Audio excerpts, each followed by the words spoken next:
Hello and welcome to part 5 of this gray paper pencil crayon drawing. So in this part we will be drawing further foothills and eventually we'll have a mountain going up on the right side of this drawing. So let's get started. So let's do a foothill. So the idea of foothills is mostly to soften the shift from a mountain to a flatter grassland area in our drawing. So, and also having these foothills will add further planes to our drawing. So let's just make out the basic indication of maybe a foothill back here.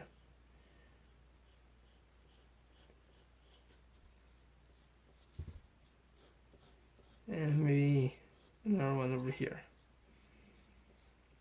And these are foothills, so they aren't very jagged like the mountain will be. So we just have more defined hills than we had, previously. And maybe we'll have one back here. So we're using the grass green. The idea is that we aren't going to be using as much of the apple green and some olive green and some of the other colors that we used in the foreground, because we want the objects to appear more blue in the distance or more faded. So this will give us a better feeling of distance in our drawing. Once again, we don't want our colors to be too dark. Another thing is the darkest objects should be further in the foreground. Things get less defined as they get further away from you. So for this, we'll use some of the Prismacolor Scholar series Peacock Green.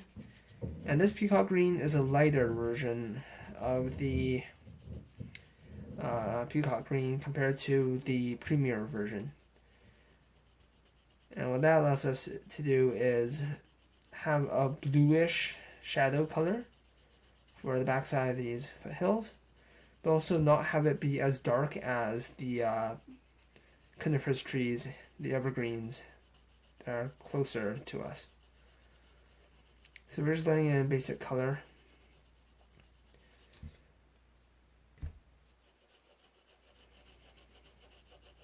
Grass green goes quite well with peacock green because both have a slightly more bluish tinge. Now, of course, on the side that's getting shown on by the sun, we can add a bit of the apple green. Since the sun is yellow, so things that it shines upon will have a more yellowish tint than parts that it doesn't. So what this allows us to do is have the apple green as our light color, the grass green as our medium color, and the peacock green as our dark color, or shadow color.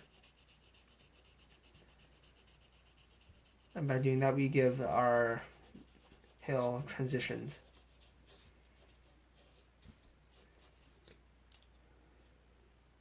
So let's do the same thing for this hill.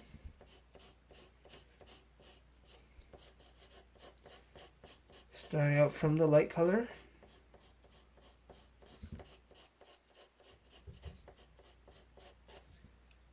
And a bit of the transition or medium color, but not too much.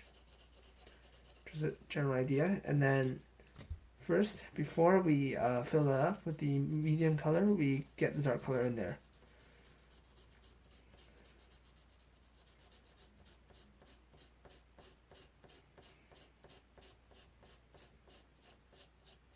So here we have a basic indication of where hills would be. And of course we have the most distant one. And this would be just, same process.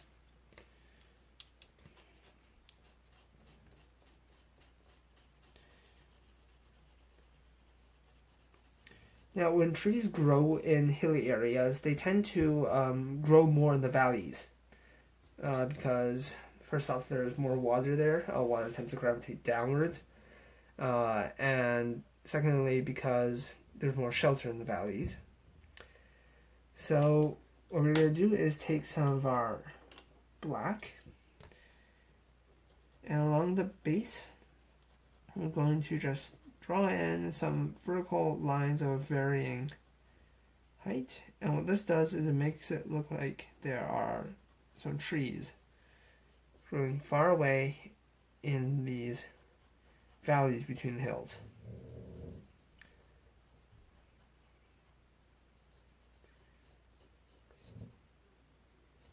And as you go up, you kind of just fade away.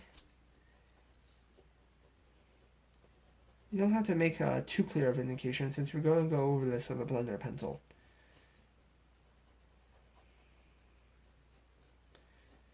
So let's just have it like this for now. Using a blending pencil, we now go over the hill. Once again, we're following the shape of the land. This gives us a better feeling of the flow of the land. Except for when you get to the trees, we go in vertical up and downs, so we don't have trees going sideways. The base of the trees go across to get that clear line that separates this hill from the next hill. So what we want to do here is separate each hill. So the way we do that, you can do that in multiple ways. You can have different colors. So, you know, the more distant hill may be bluer or purplish or duller. Or you can have it with light and dark. So with here, this is the light side of this next hill. So it's lighter color than this hill. The hill we're currently drawing. Now you go into the dark green. We don't want our trees to be completely black yet. This isn't far enough away. So what we're going to do is go over this with dark green, and what that does is it helps lighten up this black color a bit, so the trees look lighter. Again, we go over that with a blending pencil with vertical strokes. So vertical, like that. And a few horizontal strokes just to make sure that the edge is still clean. Let's go on to this mountain right here. So now we're going to go first. Let's go over it once more. As I said in the previous video, the more pigment is on the paper, the easier it is to blend with the blending pencil. So let's get some more of the grass green on there, the intermediate color. Alright, I think we have enough. And now using our blender pencil, we go over this hill. Once again, we are following the way that the land flows.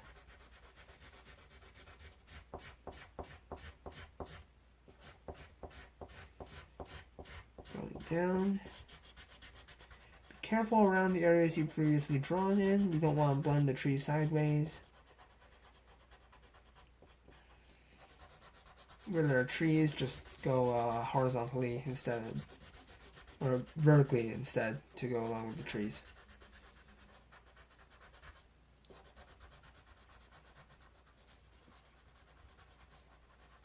Blending into all the crevices. Alright. Now take the white and near the top of this hill towards the left, because that's where our source of light comes from. Just lay in a nice coat of white near the edge to show the sunlight gleaming off the grass on this hill. And you know, you can actually add in a few, you can line it in different areas to make it look like the hill isn't completely smooth. Like maybe there's a little ridge here or something. Add a bit of grass green to deal with the sunlight color.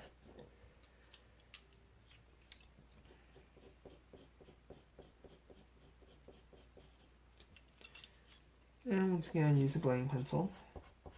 Go back over some of the trees in case you accidentally drew over them.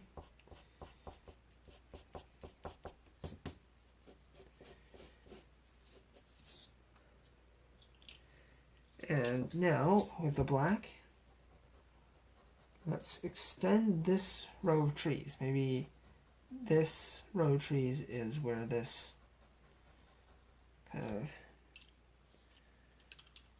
kind of backing up into this mountain, or this hill. So, once again, we use the premier or darker peacock green, which is the exact same color we use in this stand of pine trees.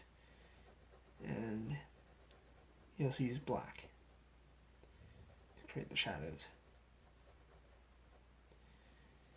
And what this helps us do is create a bit of separation between the foreground pine trees and so these two pine trees and the rest of this hill. Because what happened is the colors are quite similar around here. So having this bit of dark helps separate. Again, go over our blending pencil. Careful, since you may have drawn over some of these areas before. And alright.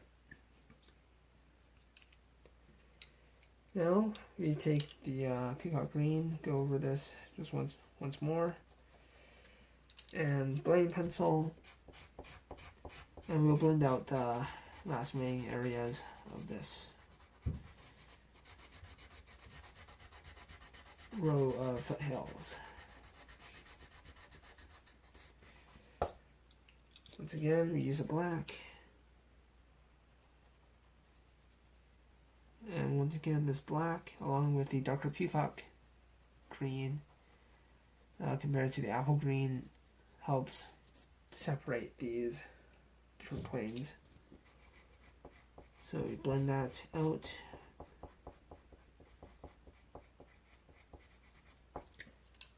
And you have some of the trees go from one hill to the other. Maybe it's like a forest, it's all connected. And you can just blend it horizontally at the base and then vertically towards the tips. That gives a feeling of distance.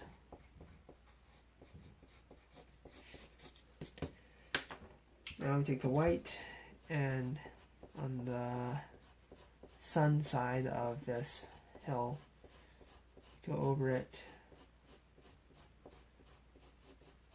lightly. Once again, we don't want a line, we want to blend it downwards. Take the blender pencil and make sure everything's nice and blended. Alright, so we have now created a series of foothills. So now let's think. We might want something on this side too, because otherwise we're going to have too much mass over on this side. We already have this kind of larger area of land on this side, and we want our drawing to be balanced. So on this side, closer by, we'll have a hill of our own. Now, how does this hill go? Maybe it goes like this. And we can go over this previous area because this area is quite light. And this is the shape of this hill.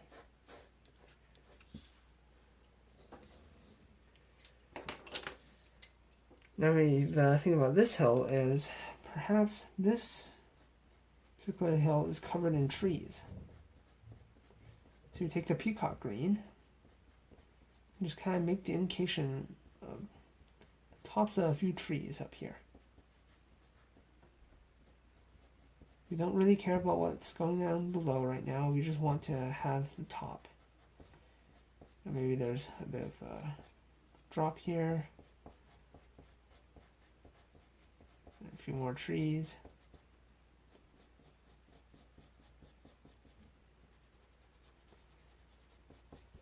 and can continue going down. Let's take a bit of dark green too. Just go downwards along with strokes of the trees. Back to the peacock green.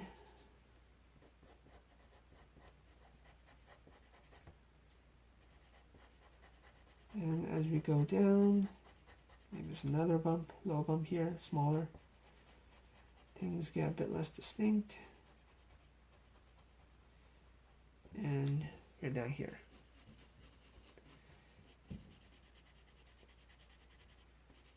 Now for this area, you want to keep most of the strokes vertical because this is covered in trees. We want to give the impression that there are stands of trees going up to right.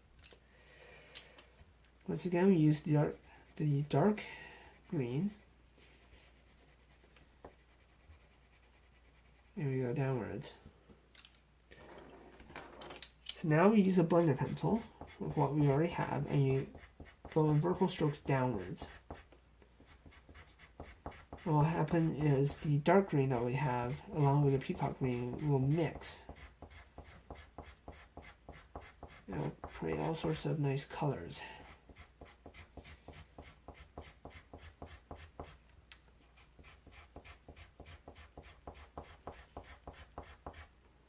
Now we're leaving the top area intact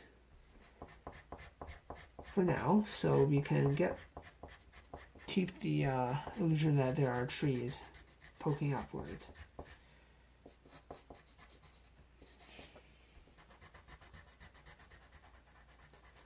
More vertical strokes. You're using a lot of pressure as usual,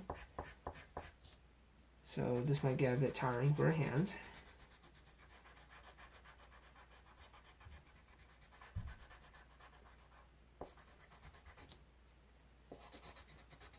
And now we go upwards. We sharpen the blender a bit to help us get that slightly thinner tip so we can get a better effect in blending. And now we go upwards. And as you go upwards, it picks up a bit of the color and it gives the impression that there might be more trees further back.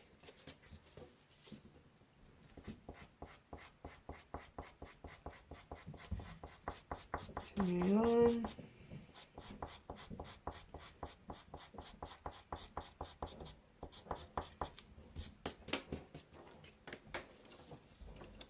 Now we go to the black. And you see right here? So I imagine this area will be completely covered in shadow. And along the base, we're just going to go over a light coating of black, where I think the areas might not be exposed to sunlight.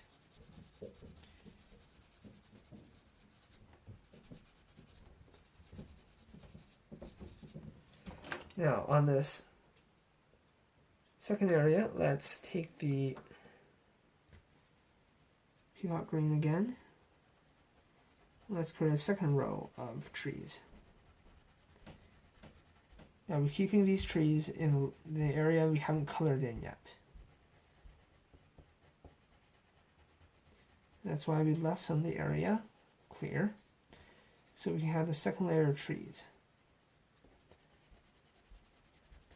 And again, we use the same dark green to shade in a bit below the trees.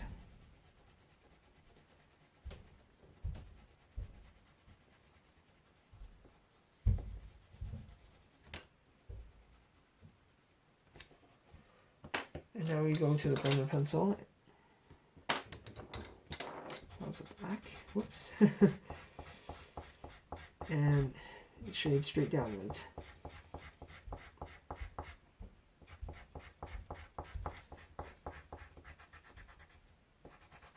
So now we got a second plane, a second row of trees. Now we go upwards again.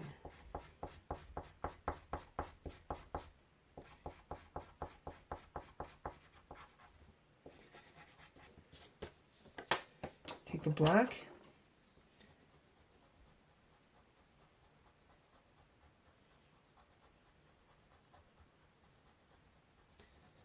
we completely color in this remaining area, since it will be in shadow. Take the blending stick and just blend all that out.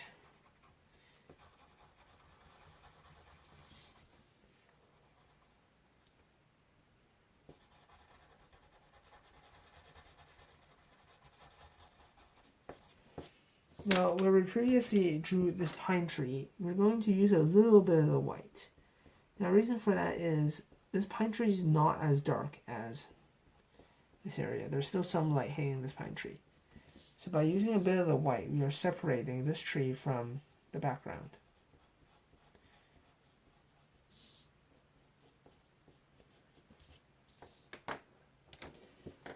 Now we go back to the black, and we just carefully color in the area that's left.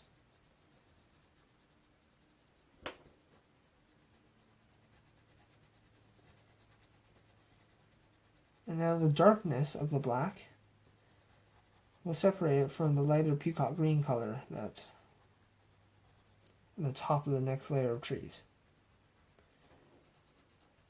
So we go into the blender and just blend all that color out.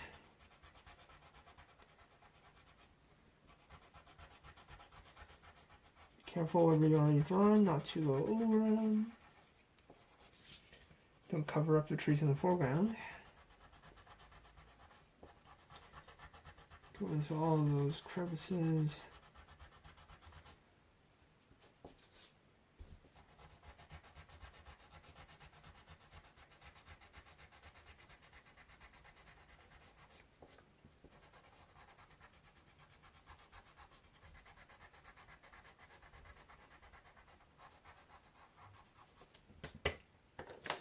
Alright, and now take the white, or actually, take the neon green. It's a very light green, and we'll go into the edges a little bit. Fill them up, any bits that we still have left. And now we go into the permanent green. Now, this is a very light green, and it's quite opaque. And now we just go down the side, the left side of the second row of trees. And this kind of helps us get better distinction. It lightens up the color of the second row of trees. And we're doing it on the left side of these protrusions only, so it looks like the left side of these trees are getting shined on by the sunlight. And what this does is the same effect that white does with the hills. Except for, since we don't want this color to be that light, we use a green instead of a white. Now we do the same to this side, to the upper trees.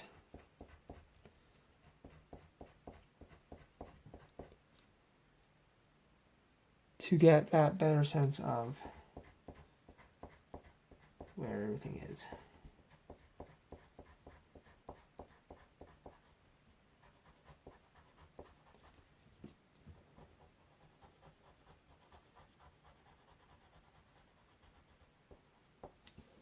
Alright.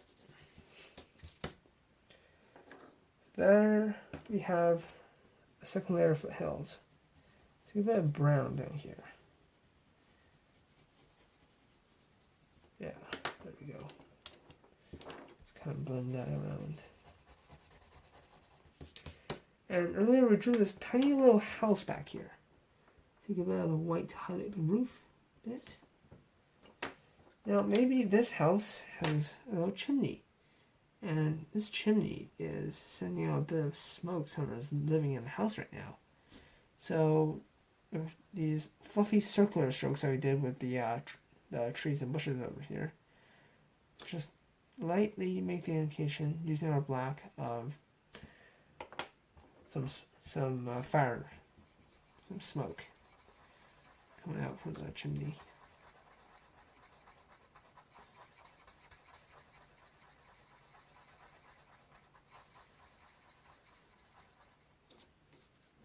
Alright, and I believe that wraps up part 5 of this gray paper drawing.